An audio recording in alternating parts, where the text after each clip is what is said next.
السلام عليكم ورحمة الله تعالى وبركاته. مستمعين ديالي كنحبكم في الله أجمعين. كنشكركم بزاف على التحليق ديالكم زوينة، وكنشكر كذلك على الناس اللي تقليتهم سلبية. أنا الحمد لله المحتوى ديالي أولى من خلال التكلم على الحال. المحتوى ديالي نقي، يعني ما كنهضر إلا شي حاجة اللي بصح كاينة، ولا لا هدرت على شي ملوك ولا على شي وصفات إلا ما كتكون مجربة وما كنبقى من حد. الحمد لله ما كنعلم علم الغيب والكذا، كنقول شي حاجة جدية والواقعية اللي كتكون في الحياة ديالنا. ندخلوا شوية في الموضوع وما نبقاش غير نهضر غير هكاك، وكنبغيش اصلا نطول لكم فيديو باش تعمل استفادة. اللي كنتمنى من اللي كيبغوني، المشاهدين ديالي اللي كيبغوني، المتتبعين ديالي، انهم يبارطاجيو هاد الفيديو، بارطاجيو كاع الفيديو اللي كاينين، يديروا الجادوغ، خلي كومونتير زوين ولا خلو غير قليب، مرحبا وزيد قدام. غنهضر ليكم بزاف ديال الناس كيجوني التعليقات: اختي ما عندناش باش نديرو الكشف، اختي كذا. انا الحمد لله كتكون واحد المساعده، ولكن اللي كتكون واحد المساعده مع الناس اللي يستاهلوا هذيك المساعده، اللي نقدروا نعاونوا بالاستطاعه ديالنا، ولكن مش على كل شيء انهم نقدروا نعاونوا. لذلك فكرت انني ندير كشف عام. اشنو كشف عام وشنو التخصص ديالو؟ يعني غادي نقول لكم شي حوايج وشي اعراض اللي كتكون عند الساحر، يعني اللي تكون معفن، اللي يكون مسحور، وكيفاش نعرفوا الاعراض السحر او العين او المس من خلال هاد العلامات اللي نقدر انا نعطيكم. يعني غتشوف الهضره ديالي تطبق على نفسك وحياتك اليوميه والامور ديالك بصفه عامه، غادي تعرف اشنو النوع ديالك وشنو تقدر دير وشنو تاخر. يعني ولكن بعض الناس كيكشفوا ويعرفوا شنو عندهم، كيكون عندهم تبارد، يعني ما يقدروش يزيدوا خطوه ولا يعرفوا شنو كاين، ما غيقدروش يزيدوا خطوه لقدام بسبب هذاك العارض اللي تمسكن منه، وكما كنقولوا متراكب عليه في الهاله ديالو، في البوابه الروحانيه ديالو.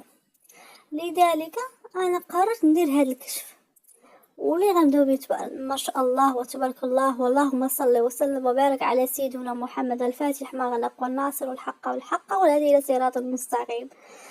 وخا حنا كنشوفوا هاد الحال بهدلوا بعض الناس وخلوا على الناس اخرين فكره غلطه بان هاد الناس اللي كيخدموا هاد الحال انا كلهم مشعوذين وكيديروا السحر وكيخرقوا عباد الله. وحنا الحمد لله حاشا ولله، ولو كانت من نفسنا اننا نقدروا نساعدوا الناس لا نحط هاد الفيديوهات ولا نعمم الفائده ولا نعطي النصائح ولا نعطي الوصفات في سبيل الله. ما عنديش انا خلاصه القول، ما عنديش شي حاجه اللي غنستافد منها. كي يقول لك غتخلص من اليوتيوب، انا الحمد لله انا باقي ممكن نتخلص بشهر طالع واحد الكوبا 1000 عفوا، وباقي ممكن نتخلص حقاش خاص فيديوهات بزاف، خاص بزاف امور. انا ما نكرهش نبقى نحط لكم كل نهار فيديو، ولكن لظروف العمل وظروف الخدمه يعني ما يمكنش انك ديما تبقى حاضر السوشيال ميديا، ضروري خاص تكون امور اخرى. اول حاجه اللي نضطر انني نكشف لها هي في تفسير الاحلام. كاين شي حوايج بالواقع ديالنا او شي حوايج كيرسلهم لنا الله سبحانه وتعالى باش نعرفوا عندنا السحر. منها اننا كنحلموا بالحيوانات، اما الحيوانات مثلا بحال الحشرات، الحناش، الطوبات، الفيران، نهضر معاك بالصفه الدارجه، يعني الفئران، الحناش، العقرب، المشه، هذا كلهم الا شفتي، او السباع او المر او الكلب حزكم الله، هاد الارض كلها شفتوها وهي كطيح ماشي بلاصه عاليه، او لا شفتي راسك اما مثلا نقول طوبه مع دارتك او لا دخلت دارك، يكون هذا من نوع اما خدام للسحر او لا السحر. شفتي العقرب عضك، هذا من نوع كنقول عداء واخدام ديال السحر. شفتي مثلا الكلاب تابعينك، هادو من انواع اللي الله سبحانه وتعالى من علامات ديالو قوته وتبارك انك يوريك انك كاينه غادي تعرض شي حاجه في الحياه ديالك، ودي حسني راسك. هذه اول حاجه. ثاني حاجه انك كتمرضي في الاعياد الدينيه بحال عيد الاضحى، عيد الفطر، عيد الذكرى النبوي، كاع الآيات الدينية كتمرضي فيهم وكتغير حالك بحالك. عارفي بأن هاد الأيام بالطاعة الدينية هو فكا معمول لك السحر من بعد الأسحار. عاود تاني كتشوفي النهار اللي كنقولوا عندك نهار معين كتمرضي فيه، عارفيه هذاك هو النهار اللي كديرلك فيه السحر. ولكن اشنو النوع ديال السحر انت غتحسي بيه؟ واش كيدارك راسك، واش كيطيح لك دماغك، واش كتقيا، واش كتبقاي تبكي؟ يعني اي حاجه غادي تشوفيها من الحاله ديالك الخاصه غادي تكشفي عليها بنفسك. واخا مثلا الاثنين ولا الثلاث ولا الاربعاء والخميس والجمعه، هذه من الاعراض للايامات الله انك كنتي كتمرضي فيها. يعني هضرنا الايات الدينيه وهضرنا الايام. عاود تاني كاين الامور اخرى الانسان خاصهم يزيد يركز لهم. مثلا كتشوفي علامات، مثلا كتشوفي مثلا انك كتردي الدم، هذه من علامات ان استخرجتي السحر. او بالفرج، او خرج منك في الفرج ديالك الدود، هذا من علامات انك كتدير شي ورد، او لكنتي ما شاء الله مواظبه على الصلاه وسوره البقره او كذا. يعني هذا من علامات بان السحر ديالك خلاص ما بقاش هذاك السحر عندك. فهمتوني البنات وفهمتوني الاخوان؟ العلامة الثانية انك كتشوفي راسك انك في شي بيت اسود كتبغي تخرجي ما كتقدريش، او لا كتشوفي راسك في مدرسة وكتشوفي راسك كتعاودي تمتحن. هذه هي من علامات السحر والتعطيل. هذه بالعلامة ديال السحر والتعطيل في حياتك، يعني في العمل ديالك، في الخدمة ديالك، في الزواج ديالك. او لا كتشوفي عاوتاني البنات انك تمشي لك صندالتك، او لا مثلا كتقيسي شي حاجة والله كتبغي تاخديها وما كتيسرش فيها، هذه كذلك من علامات تعطيل في الزواج، او على عندك السحر وديروا لك على الزواج. مثلا كيف بعض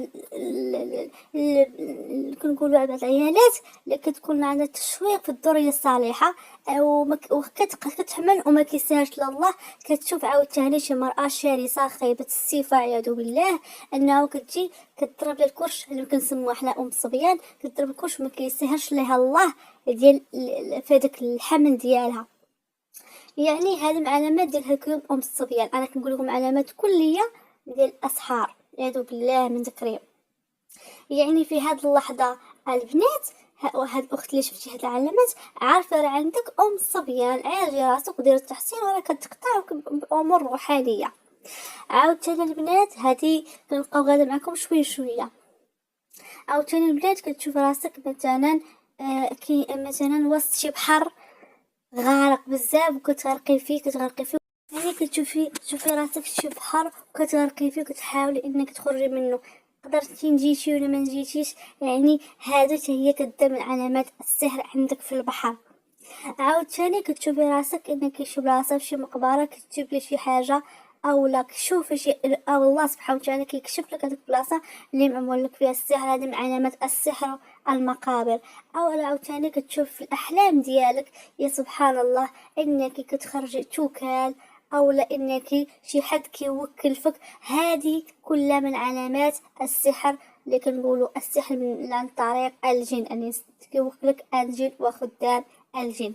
الحمد لله عطيتكم جميع العلامات ديالكم، نتوما تكشفوا على راسكم. اللي كنتمنى ان الدعم ديالكم والبارطاج ويكون شي تعليق زوين، وبغيتكم تخلوا لي شي كومونتير شنو الحاجه اللي كتسائلوا ليها، او لا بغيتوني نتكلم لكم عليها وندير لكم شي فيديو في التدقيق وفي التفسير وفي اي حاجه.